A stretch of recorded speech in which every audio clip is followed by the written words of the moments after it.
রাজ্যের সমস্ত এসএসকেএমএসকে শিক্ষক শিক্ষিকা একাডেমিক সুপারভাইজার মাদ্রাসা পৌরসভার শিক্ষক শিক্ষিকা শিক্ষাবন্ধু সহ সমস্ত এসএসএ কর্মীদের আমার চ্যানেলের পক্ষ থেকে আন্তরিক শুভেচ্ছা জানিয়ে শুরু করছে আজকের এসএসএ নিউজ। দেখুন, আজকে একটা বিশেষ দিন, 11ই আগস্ট, শহীদ ক্ষুদিরাম বসুর আত্মবলিদান দিবস। তো নিশ্চয়ই রাজ্যের সমস্ত স্কুলে বা বিদ্যালয়ে, পাশাপাশি এসএসকে এমএসকে সমস্ত শিক্ষা কেন্দ্রেই এই ক্ষুদিরাম বসুর আত্মবলিদান দিবস শিক্ষকরা পালন করেছেন ছাত্রছাত্রীদের সঙ্গে নিয়ে। তা আজকের এই মহৎ দিনে একটি কথা না বললেই নয় যে এই ক্ষুদিরাম বসুর যে আত্মবলিদান দিবস পালন করতে গিয়ে আমরা নিজেদেরও আত্মবলিদান করে বসে আছি, এটা নিশ্চয়ই আপনারা বুঝতে পারছেন। বিগত 20 বছর, 22 বছর,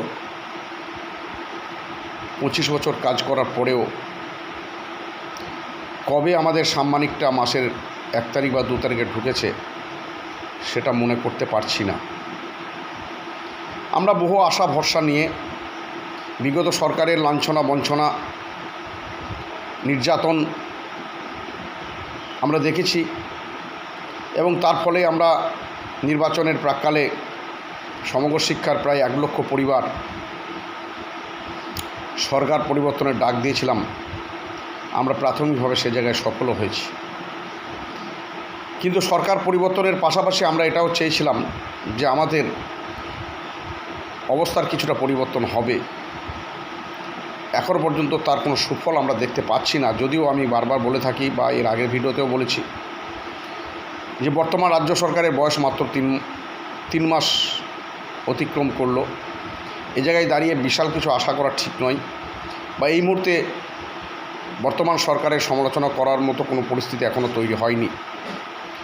তবে একটা বিষয় খুবই বেদনাদায়ক, এটা সরকারের বোঝা উচিত, আমলাদের বোঝা উচিত যে এই এসএসকেএমএসকে শিক্ষক শিক্ষিকারা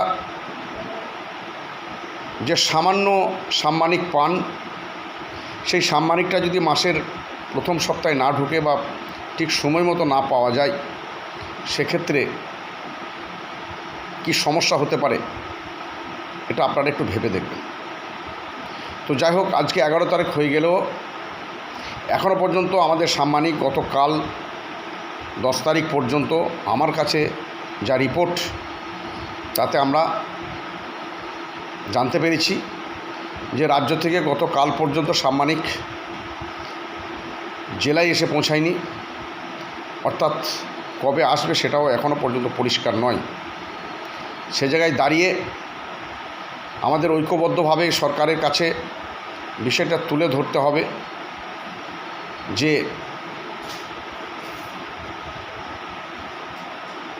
সাম্মানিকটা যাতে ঠিকমতো আমরা সময় মতো পাই তার ব্যবস্থা করতে হবে।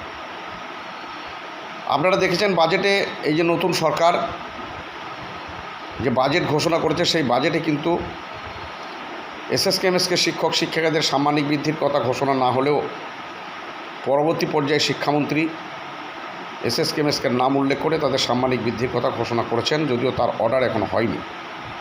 আশা করছি সেই অর্ডার খুব শীঘ্রই হয়ে যাবে। যদিও এই নিয়ে অনেক শিক্ষক শিক্ষিকারা এখনও গ্রুপে লেখালেখি করছেন যে আদৌ আমাদের সাম্মানিক বৃদ্ধি হয়েছে কিনা। জানি না তাদের বোঝার মতো ক্ষমতা কতটা আছে আমার জানা নেই, যেহেতু গত কয়েকদিন আগে মাননীয় মুখ্যমন্ত্রী আবারও 42,100 কত 500 শিক্ষকের সংখ্যাটা বলেছেন, তাই তারা মনে করছেন এইটাই শেষ সংখ্যা। মানে 42,000-এর মধ্যে তো আমাদের থাকার কথা নয়, স্বাভাবিকভাবেই নয়, কিন্তু এই সংখ্যাটা যে দুবার আলোচনা হচ্ছে সেটা বোঝার মতো শক্তিটুকু আমাদের নেই। তার জন্য আমরা গ্রুপে আলফাল উল্টোপাল্টা মন্তব্য করে বসছি। বাজেটে যেহেতু 42,000-এর কথা বলা হয়েছিল, প্রাথমিকভাবে শুধুমাত্র 500 শিক্ষকদের কথা বলা হয়েছিল, সেটাই মুখ্যমন্ত্রী আবারও ব্যাখ্যা করেছেন। কিন্তু বিধানসভা চলাকালীন প্রশ্নোত্তর পর্বে যে সমস্ত বিধায়করা আমাদের কথা তুলেছেন, তারপরে শিক্ষামন্ত্রী এসএসকেএমএসকে নাম উল্লেখ করে 55,000 শিক্ষকের কথা বলেছেন যে এদের সাম্মানিক বৃদ্ধি করা হলো। মানে 42,000-এর সঙ্গে এই 55,000-এর কোনো সম্পর্ক নেই, এই বোধটুকু আমরা হারিয়ে ফেলছি। তার জন্য আমরা গ্রুপে আলফাল কথাবার্তা লিখছি। তো যাই হোক, আমাদের যেমন কোয়ালিটি আমরা সেই মতোই আলোচনা করছি, করুন, অসুবিধা কিছু নেই। এর আগেও যখন 5 লক্ষ টাকা টার্মিনাল বেনিফিট সরকার ঘোষণা করেছিল, তখন এই সমস্ত শিক্ষকরা যারা আজকে নেগেটিভ কথাবার্তা বলছেন তারাও বলেছিলেন, অনেকে আমার সঙ্গে চ্যালেঞ্জও দিয়েছিলেন যে শুধুমাত্র 60দের 5 লক্ষ টাকা হবে, 65দের হবে না। কিন্তু সর্বশেষে যেটা দেখা গেল, সকলেই পেয়েছেন। যদিও টার্মিনাল বেনিফিট পাওয়ার ক্ষেত্রে সরকারের যথেষ্ট গাফিলতি, উদাসীনতা আছে। কারণ আমরা লক্ষ্য করে দেখতে পাচ্ছি 2024 সালের সেপ্টেম্বর মাস পর্যন্ত টার্মিনাল বেনিফিট পাওয়া গেছে, প্রায় 2 বছর হতে চলল। তার পরবর্তী পর্যায়ে যারা অবসর গ্রহণ করেছেন তারা টার্মিনাল বেনিফিট পাননি। আশা করছি পুজোর আগে, আমার কাছে যেটুকু খবর আছে, 2024-এর অক্টোবর, নভেম্বর, ডিসেম্বর এবং জানুয়ারি, ফেব্রুয়ারি, মার্চ এই দুটো কোয়ার্টারে পয়সা যারা এই সময়কালে রিটায়ার্ড করেছেন তারা পয়সা পেয়ে যাবেন।